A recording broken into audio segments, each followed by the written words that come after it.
Hello, this is Jeff Hirsh, reporter with Evanston Now, and we are continuing our interviews with the mayoral candidates in the upcoming primary in the city of Evanston. And joining us now is Lori Keenan, one of the candidates for mayor in the late February primary.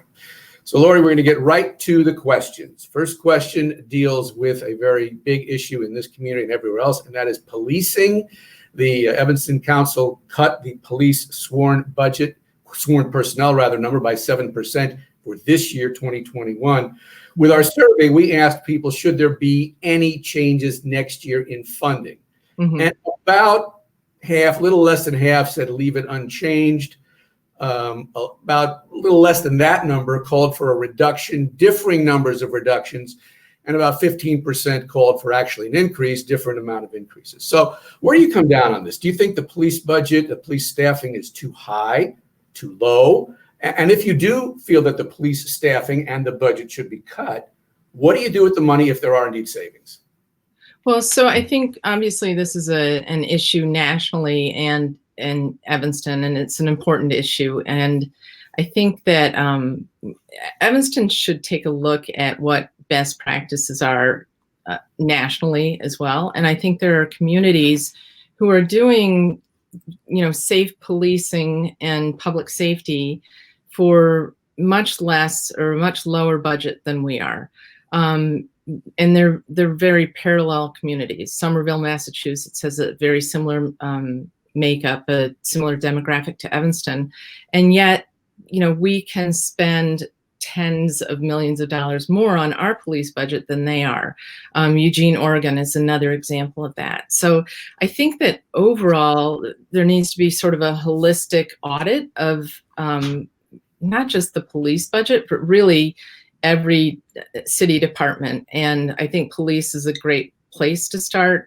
Citizens for Network Protection, Evanston Fight for Black Lives, they've all sort of sussed out the research, and there are communities doing it. I'm going to cut you off, but I guess I'm cutting you off. If there is a budget cut for the police, whether it's some money or a lot of money, is that money that you'd like to see used for other services or reduce taxes? Do you have a sense of what you would do with the money if the money's there? Well, so let's take, for instance, there's an SRO, a safety officer, and they are uniformed policemen at Evanston Township High School. There are two of them. And the budget for SROs at ETHS is $500,000. Now, a few years ago, District 65 took the SROs out of the lower, elementary and middle schools. And I think that, without reduction in safety, because there are still safety officers in the building, but by taking the $500,000 out of SROs for ETHS, could we put that somewhere else? Could we put that into social services or something that would help our youth in Evanston? So that's an example of where I could see that kind of a savings being transferred to another place, but still in the same area, that it would help high school kids. All right. Well, there's obviously other angles to this, and this will be pursued as we go, but we do have other things we have to move on to. The next question is on economic development. What specific steps, if any, should the city take to help businesses recover from COVID? And then, the COVID, it will go away eventually. The pandemic will go away eventually. Should the city take specific steps to encourage economic development with things such as incentives, tax breaks, or maybe rezoning? I think incentives and tax breaks, I think that we've seen that work even for businesses that have moved into different locations in town. And so I could see that working. I think COVID is, it's certainly put our community on its ear, but I think that there were problems in downtown Evanston and in our business districts even before COVID. So I think that that's going to be a more important thing, is that we've got to really look at, okay, so what is the problem and where should we be, assessing what we can do better? We're losing our small businesses and our restaurants, no doubt, through COVID. But I love when I see the community rise up to support local businesses through a Facebook page where people are saying shop locally, and then they're giving, a scorecard of 30 days of places and ways you can shop locally. So I love when the community is involved in these efforts, and I would like to hear those voices before we're making decisions about what economic development would be, beyond just sort of giving away luxury development. What about bringing in businesses that are more than mom and pop? Could you see tax breaks, rezoning, financial incentives for if somebody wants to come in with, I don't know, 100, 150 employees? Not saying it's going to happen, but maybe. Right. So absolutely. I would love to see Evanston focus on trying to be a hub for green businesses. I think it's a natural fit. And I think that if we really made a concerted effort to do that with sustainable architecture and, green tech and those types of things, that we could do it. And I think that until we start to explore some of those options, we're not going to know what's possible. But I think it's important to look at, if it is green technology, then what other communities are doing it well, and how can we do that? It aligns with the climate action plan. It aligns with a lot of our other, sustainability goals in town. So I would, in terms of economic development, bringing in green businesses, I think would be a great place to start. Well, let me move on to another topic. I know it's squeezing it, but we've got a lot of stuff to get into. Certainly a big issue in Evanston. I think you talk to just about anybody on this, and the two-word phrase affordable housing always comes up. Right. We have surveyed some options. Let me show you one option that we surveyed, and this is the idea of permitting 2 and 3 flats in single-family zones. Mm-hmm. So we got a little less than half saying yes, and about a third saying no, and the rest not sure. Now, that's just one possible option. Right. So what do you think are options, whether it's this one or others, for increasing affordable housing in Evanston? And again, another question is, who pays for it? Should the city subsidize in any way affordable housing? Yeah, so affordable housing is a big question. And as I stood and talked to people as I was getting petition signatures at early voting, one of the really critical things that I was hearing from people was that they're being priced out of town. And I think affordable housing, we have to stop paying lip service to affordable housing. We need to really focus on the housing stock that exists now and the landlords who have available housing stock that is truly affordable housing, and work with some of those people before we sort of give away our downtown to high rises, which is really compromising people. And, a $1,700 a month studio apartment does not help an Evanston family stay in town. And as we're pricing people out of town, we're losing our diversity, and not just our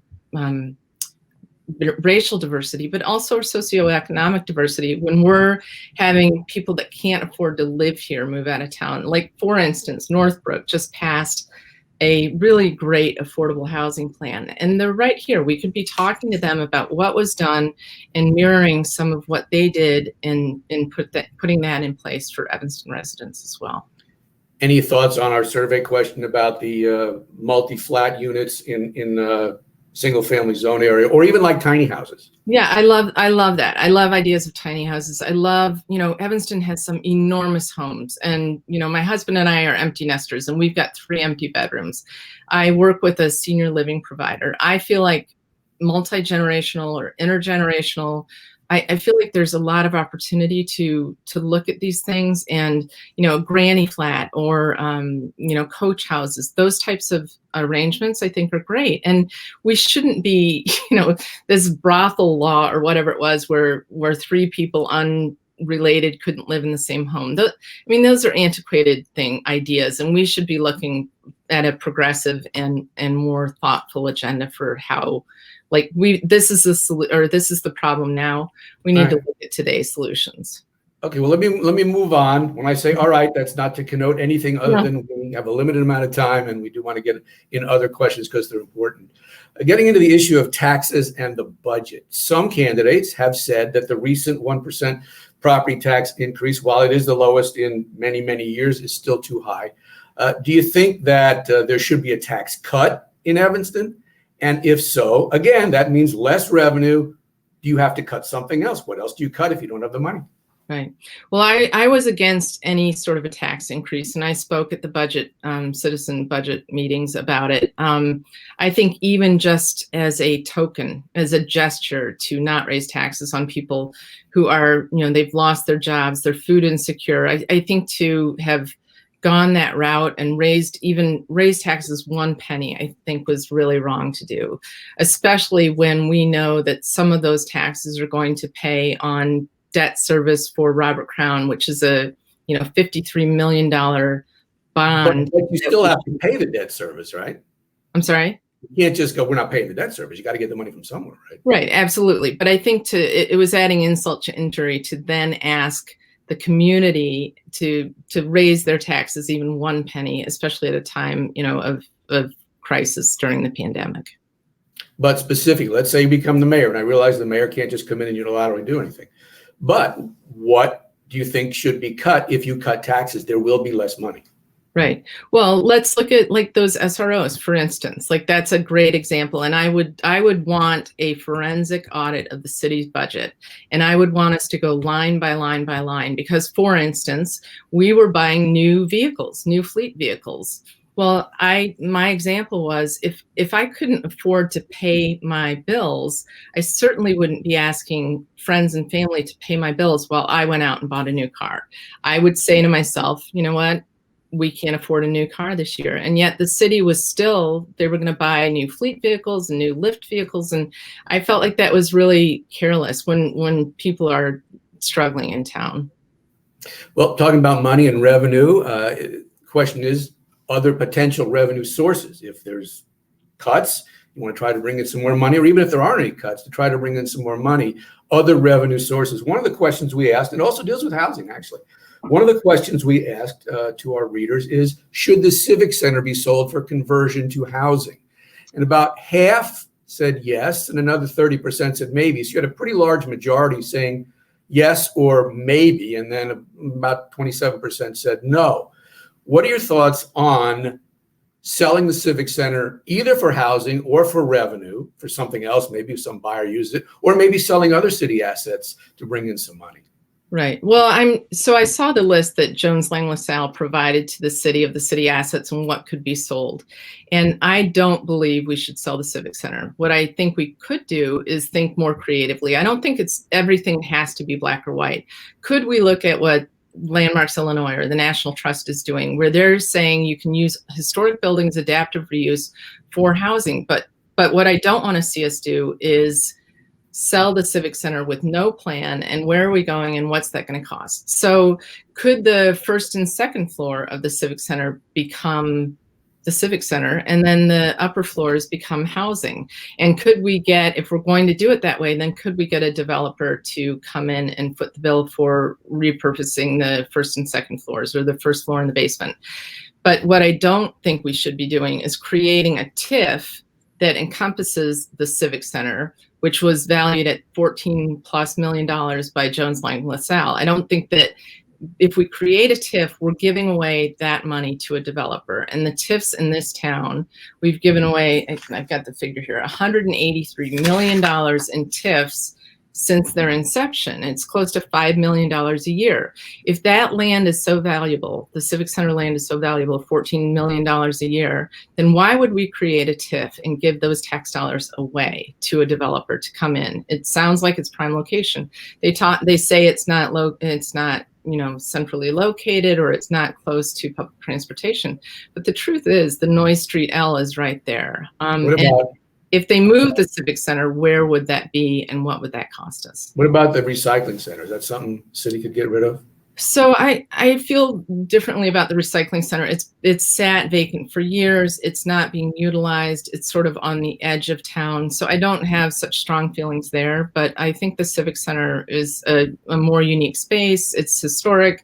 Malincrot in Wilmette did something super cool with that old building. Could we think more creatively than just like, oh, well, we're short on the budget, so we've got to sell it? Could we look at that a little more creatively? We move on to a subject that certainly has gotten Evanston a lot of national publicity, and that's reparations. Right. And the First in the Nation reparations program using the marijuana tax money. Right. We asked our readers, should yeah, right. Should there be a change in reparations funding in 2022 or not? And about half said maintain the current program funding the way it is. About a third actually said reduce it or eliminate it, and 18% said increase the funding. So where do you stand on funding for reparations? I assume you're in favor of it. If you're not, go ahead and say something about that. But what is your feeling on how much money should go into it? Well, I think we should maintain it until we decide how is it going to be dispersed. I don't think that we need to be, increasing or decreasing it. I think it's great that reparations got passed. I think it went the way of many things in Evanston, where it was passed. It felt a little bit like lip service. There wasn't really a plan in place for what it looked like, who would get it, how much, those sorts of things. So I don't feel like it was thought out as well as it possibly could have. But I think it's a great thing that Evanston has done, and I think we're leading the nation on that. So that is something. But now let's look at how are the reparations distributed and to whom, who's getting the money and what is it used for. One of the things about reparations is that it's supposed to go to people who they are supposed to make the decisions about how the money is used. And what I'm seeing now is the city council is trying to sort of handcuff the money, and they're saying, well, it could go into mortgages or whatever, which would help the Black community. But if you're not able to afford your groceries, or you've lost your job during COVID, I don't need a mortgage payment, or I don't need a down payment on a mortgage. What I need is grocery money. So I think that until reparations are figured out and people are happy with who is getting the disbursement and how the monies are going to be dispersed, and that lies in the people who have been harmed, not in the people who have historically been doing the harm, which is the city of Evanston. Well, you could, though, say that grocery money, depending on how you structure it, grocery money could go to anybody, right? Whereas this is structured to have some sort of direct tie back to the housing discrimination and redlining period. So isn't there a difference that grocery money is money as opposed to a specific housing orientation? Yes, but if I harmed you and you were harmed, and then I was going to try to make it better, I can't say here's some money to make it better, but here are the conditions. You should be the one who can say thank you, and I will use this for X. And that is truly what reparations is. And on a national scope, that is what reparations are meant to be. So I think making it sort of a conditional reparation isn't truly reparations. That's sort of an apology with a caveat. Well, I'm going to move to what is our last question. Obviously, all these questions can be discussed for hours, and obviously they may very well be. This is basically deals with public attitudes towards municipal services. We did a survey, and it basically said, how well does the city government serve the residents' needs? And more than half came across saying it was okay or good. Basically, if they were satisfied with the level of services provided by the city. Now, as a non-incumbent, who presumably is critical and has been critical of the way things have been done, how do you run as a non-incumbent? How do you criticize what's been going on when, at least in this survey, majority of people are going, it's not so bad, it's okay? Yeah, well, I don't like being characterized as a critic.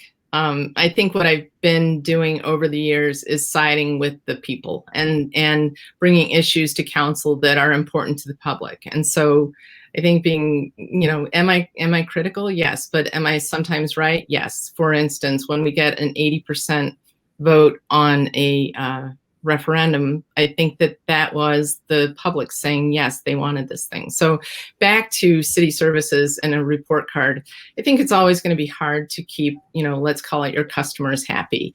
And so I think you have to do the best that you can do. But what I would do is say, okay, for you people who aren't happy, what aren't you happy about, and what can we be doing better? Instead of saying, we don't want to hear the complaints and shutting down the conversation. So, I think that citizen comment has evolved into almost nothing. And I think that we need to be hearing more from our community and more from the people and what they want, or what they see the shortcomings are. And so I would start there. I I would hope to, as mayor, get a better report card than 27% or whatever the number was.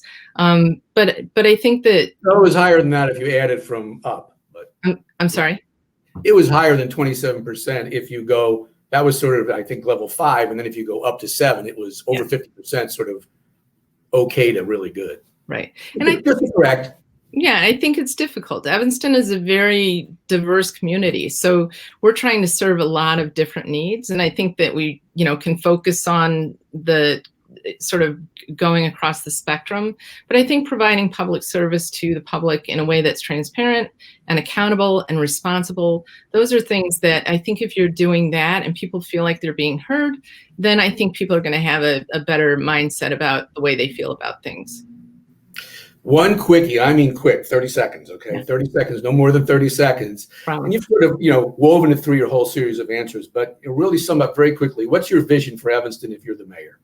A little more community, a little better cooperation, a little better collaboration, and more representation by our elected leaders of what the community truly wants and what they value as important.